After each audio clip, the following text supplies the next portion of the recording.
बहुत बहुत स्वागत है आप सभी का। सबसे पहले आज आप पढ़ने जा रहे हैं हिंदी, और हिंदी में आपका टॉपिक है समास। समास समास में आप क्या पढ़ेंगे? सबसे पहले आपको बता दें कि समास का क्या तात्पर्य होता है। समास का तात्पर्य होता है संक्षिप्तीकरण, यानी दो या दो से अधिक शब्दों से मिलकर जो बने हुए एक नवीन और सार्थक शब्द को हम समास कहते हैं।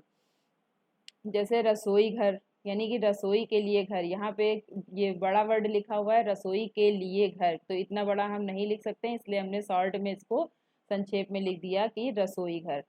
इसी तरह से है नील गाय, यानी नीले रंग की गाय। तो ये आपका जो है एक संक्षिप्त शब्द बन गया इस तरह से।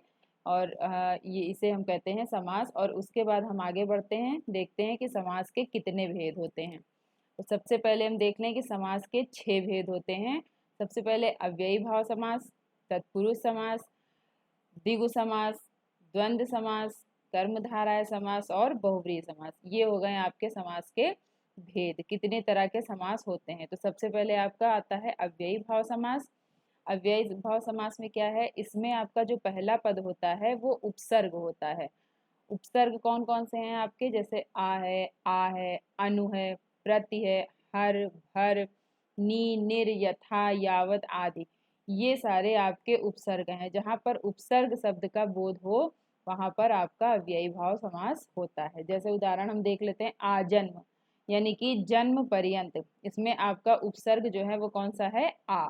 तो आ उपसर्ग इसमें लगा हुआ है, इसलिए यहाँ पर आपका अव्ययी भाव समास मैडम होगा। ये उपसर्ग बताइए क्या होता है। उपसर्ग ये होता है जो आपका सबसे जो आपका जो शब्द है उसके पहले जो लग के आता है उसे हम उपसर्ग कहते हैं। जैसे आ, और इसको इंग्लिश में हम कहते हैं प्रेफिक्स। ये आ शब्द, इससे और भी शब्द बनाए जा सकते हैं, इसीलिए इसमें आपका उपसर्ग आ लगा हुआ है, इसीलिए ये अव्ययी भाव समास कहलाता है। जैसे आमरण है आपका, इस तरह से कई वर्ड आप इस पे बना सकते हैं। उसके बाद अगला आपका उदाहरण है यथावधि, यानी कि अवधि के अनुसार। इसलिए इसमें कौन सा आपका उपसर्ग लगा हुआ है? ये है आपका यथा उपसर्ग।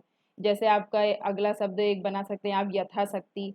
तो इस तरह से यथाक्रम, ये आपके इसमें यथा उपसर्ग लगा हुआ है, इसलिए यहाँ पर आपका अव्ययी भाव समास आएगा। और अगला है आपका प्रतिदिन, यानी प्रत्येक दिन। प्रत्येक दिन, तो यहाँ पर आपका उपसर्ग क्या लगा हुआ है?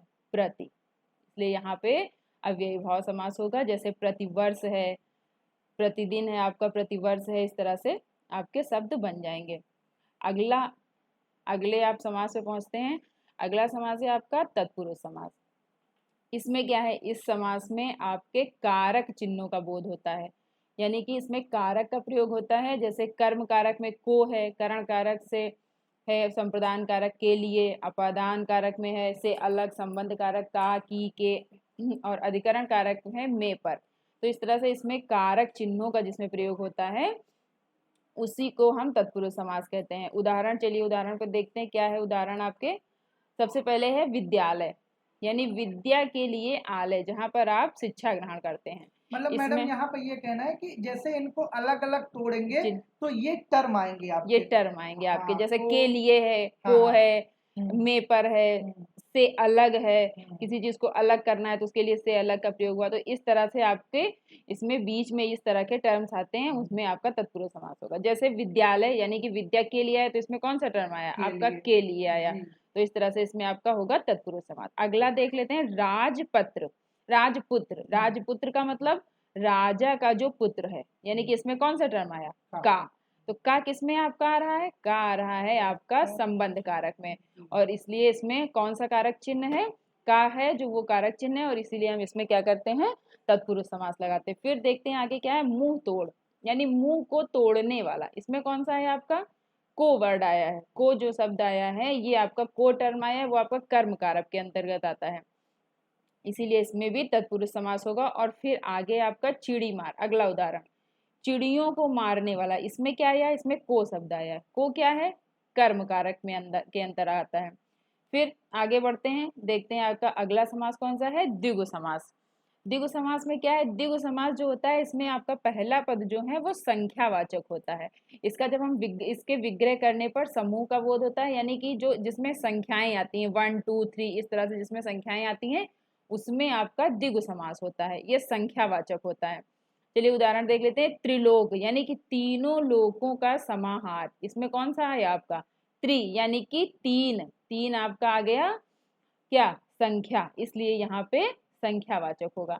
अगला है नवरात्र, नवरात्र मतलब नवरात्रियों का समूह, यानी कि इसमें कौन सी संख्या आई है आपकी 9, इसलिए यहाँ पर भी आपका द्विगु समास होगा। अगला है अठन्नी, अठन्नी में 8 आनों का समूह, यानी कि 8 शब्द आया है इसमें, इसलिए यहाँ पर भी आपका द्विगु समास होगा, क्योंकि यहाँ पर भी आपकी क्या आई है संख्या आई है।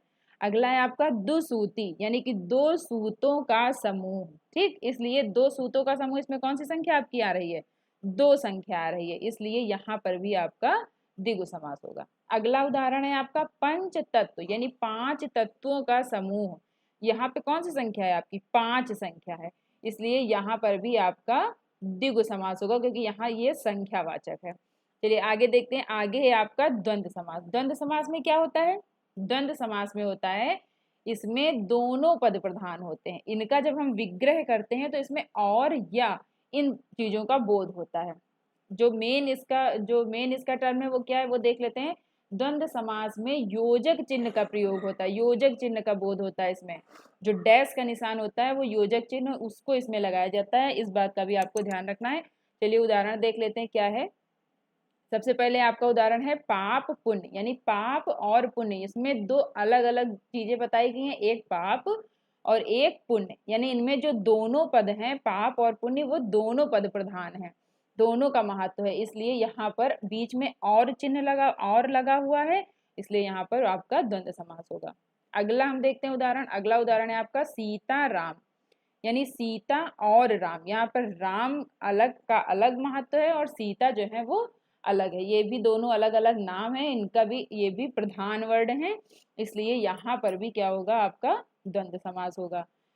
अगला उदाहरण है आपका ऊंच नीच, यानी ऊंचा और नीचा, यहाँ पर एक कुछ चीजें हैं जो ऊंची बताई जा रही है तो कुछ नीची, इसलिए यहाँ पर भी अलग अलग आपका है, इसलिए यहाँ पर भी आपका द्वंद्व समास होगा। फिर खरा खोटा अन्य जल, इन दोनों उदाहरणों में भी इसी तरह से और का प्रयोग किया गया है, या का प्रयोग किया गया, इसलिए यहाँ पर भी आपका द्वंद्व समास होगा।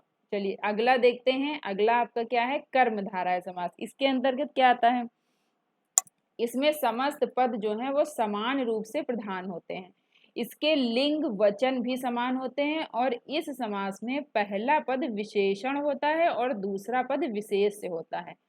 आगे क्या है देखते हैं। कर्मधारय समास में व्यक्ति वस्तु आदि की विशेषता का बोध होता है, इसमें विशेषता बताई जाती है।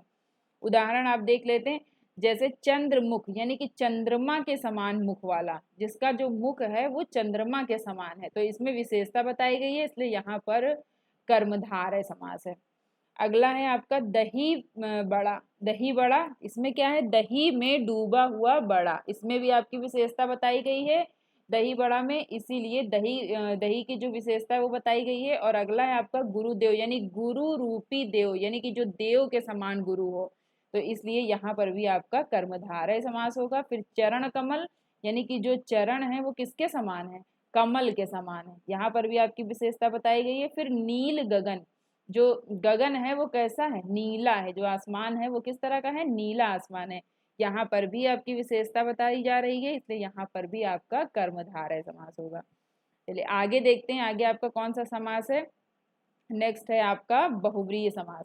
बहुव्रीहि समास में क्या होता है, इस समास में कोई भी पद प्रधान न होकर अन्य पद प्रधान होता है, इनका विग्रह करने पर हम एक नया शब्द बनाते हैं, एक नया शब्द निकलता है, इसलिए यहाँ पर बहुव्रीहि समास होता है। जैसे बहुव्रीहि समास के अंतर्गत शब्द का विग्रह करने पर एक नया शब्द बन जाए, एक नया शब्द आपके सामने आता है, वहां पर बहुव्रीहि समास होता है। उदाहरण जैसे त्रिनेत्र, यानी कि तीन नेत्रों वाले कौन है भगवान शिव, लेकिन इसमें और क्या है आपका और कौन सा समान 3 संख्या है, संख्यावाचक, वो किस में आता है संख्यावाचक आता है आपका किस समास के अंतर्गत आता है संख्यावाचक आता है आपके द्विगु समास के अंतर्गत। तो इसमें द्विगु समास ना होकर के भगवान शिव का नाम लिया गया, इसमें एक नया जो शब्द बन रहा है, इसलिए यहाँ पर द्विगु समास ना होकर के बहुव्रीहि समास होगा। अगला है वीणा पाणी, यानी कि सरस्वती जो वीणा बजाती हैं, यहाँ पर भी आपका एक नया शब्द सामने आ रहा है श्वेतांबर, यानी कि सरस्वती जी। फिर है आपका गजानन भगवान गणेश, इसमें भी आपका बहुव्रीहि समास होगा क्योंकि इसमें भी आपका एक नया शब्द सामने आ रहा है। गिरधर, गिरधर किसको कहते हैं? श्री कृष्ण भगवान को। तो यहाँ पर भी आपका एक नया नाम जो है वो सामने आ रहा है, इसलिए यहाँ पर भी आपका बहुव्रीहि समास होगा। आगे देखते हैं क्या है, ये हैं आपके समास। और फिर आगे हम देखते हैं आगे क्या है। आगे आपके कुछ शब्द दिए गए हैं जिसमें आपको ये बताना है कि इसमें कौन सा समास होगा। तो सबसे पहले हम देखते हैं कौन सा समास है, राजकुमार। राजकुमार में कौन सा समास होगा? मैडम राजकुमार में तत्पुरुष समास होगा। तत्पुरुष समास कैसे? देखिए यहाँ पर आपने बताया था कि कारक आते हैं, मतलब यहाँ पर क्या आते हैं, कुछ कारक टर्म आते हैं, चिन्ह। कारक चिन्ह आते हैं, का के लिए, से, काकी के, ऐसे। तो राजकुमार को जब हम तोड़ेंगे तो क्या हो जाएगा, राजा का कुमार हो जाएगा, इसलिए यहाँ पर जाएगा मैडम तत्पुरुष। बहुत सही।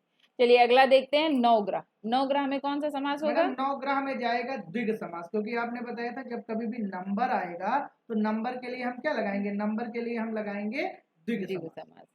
अगला नेक्स्ट है आपका दोपहर।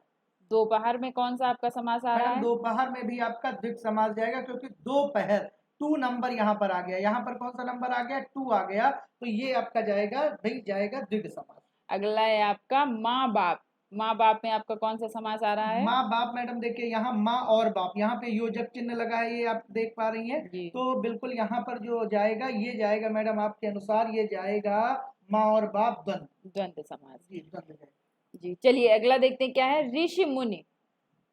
ऋषि मुनि में मैडम द्वंद्व जाएगा, क्योंकि यहाँ पर भी ये साइन लगा हुआ है, तो ये योजक जाएगा चिन्ह। आपका द्वंद्व, योजक चिन्ह लगा हुआ है तो यहाँ पर जाएगा द्वंद्व, द्वंद्व ऋषि समास। और मुनि। गजानन। गज गज आनन, नया शब्द मिल गया मैडम, जब भी नया शब्द मिलता है तो हम जाते हैं बहुव्रीहि के पास, बहुव्रीहि। यानी यहाँ पे बहुव्रीहि लगेगा। बहुत अच्छे। चलिए आगे देखते हैं क्या है आपका, त्रिनेत्र। त्रिनेत्र, तीन नेत्र यानी भगवान शिव की बात हो गई, नया टर्म मिल गया, बहुव्रीहि आएगा मैडम। नील गाय। अब देखिए यहाँ पर मैडम क्या हो रहा है, गाय की विशेषता बताई जा रही, गाय कैसी है, नीली है, और जब भी कभी विशेषता बताई जाती है तो कर्मधारय होता है, क्या होता है, कर्मधारय होता है। अगला है आपका प्रिय सखा। इसमें कौन सा समास आ रहा है आपका? सखा कैसी है, सखा हमारी प्रिय है, तो यहाँ पर भी क्या हो जाएगा, कर्मधारय हो जाएगा। कर्मधारय समास होगा। चलिए बहुत अच्छे। इसी तरह आप देखते रहिए और इसको आप बराबर पढ़ते रहिए। और चलिए बहुत बहुत धन्यवाद।